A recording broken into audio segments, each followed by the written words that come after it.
What's up, you guys? Welcome back to my channel. In today's recipe, we're going to be making a simple dish of chicken and asparagus. This meal is packed with flavor and I was pleasantly surprised when I ate it. The first step is going to be cubing your chicken breast. If you want to get fancy and use chicken thighs, please be my guest. I only had breasts in my freezer, so that's why I used that, but feel free to use chicken thighs. I think it makes the dish a little bit better. You want to cube your chicken about 1-inch pieces all around. You want them all to be the same size so that they can all cook evenly. The seasoning on this chicken is going to be very simple as well. You want to season it with salt, pepper, onion powder, and a little Lawry's seasoned salt. The seasoned salt is a plug from my friend Jen, and I'll pay her royalties if this video goes viral, so share it with your friends. But you're gonna put that to the side. You're gonna let it rest a little bit while you prep your asparagus. Prepping your asparagus is very easy.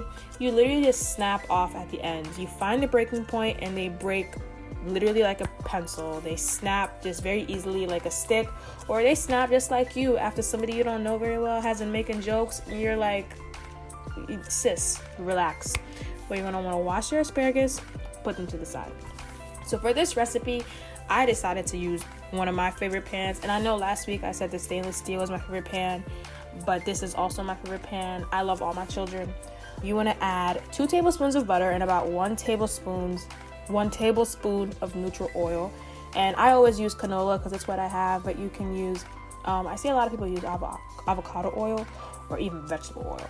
And after your butter has melted and the pan is hot enough, add your chicken cubes to the pan.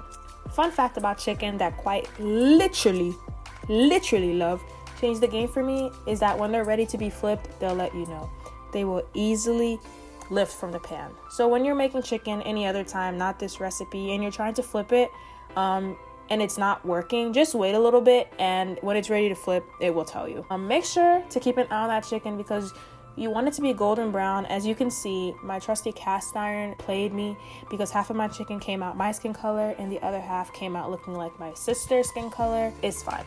So you want to take your chicken out of the pan and you want to put them to the sides. And now it's time to make the sauce.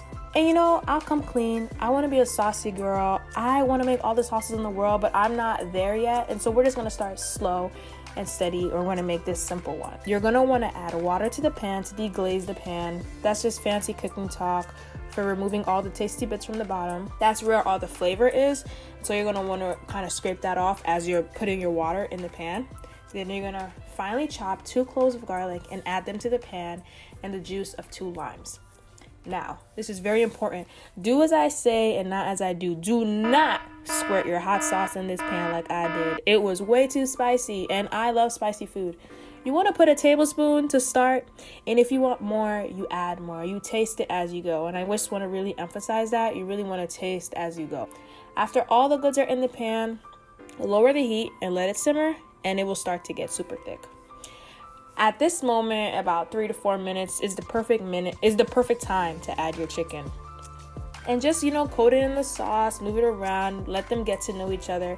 Because while your chicken is doing intros and icebreakers with your sauce, they get to know each other, you're going to want to blanch your asparagus.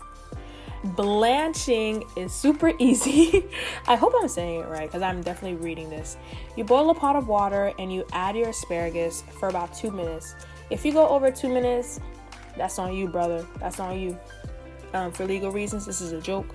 But right at the 2-minute mark, 2.5-minute mark, you want to submerge your asparagus in cold water. So take them out of the pot and put it in cold water to stop the cooking process.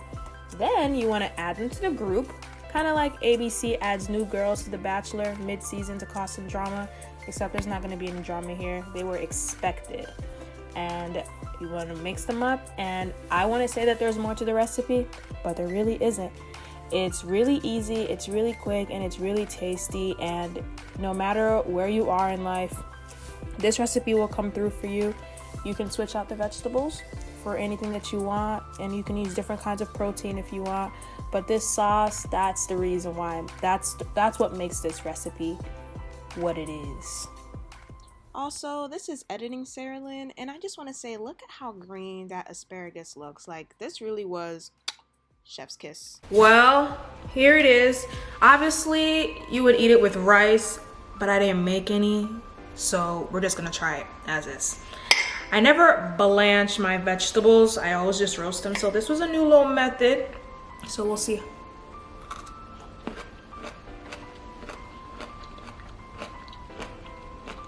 It's good. Somebody, he needs some milk. Unfortunately, I didn't have a lot of food, so I wasn't able to have my posse behind me. And this chicken, it's giving crispy, it's giving juicy, it's giving brown, you know what I'm saying? It's giving flavor, it's giving spice. And that's all you want in a piece of good chicken.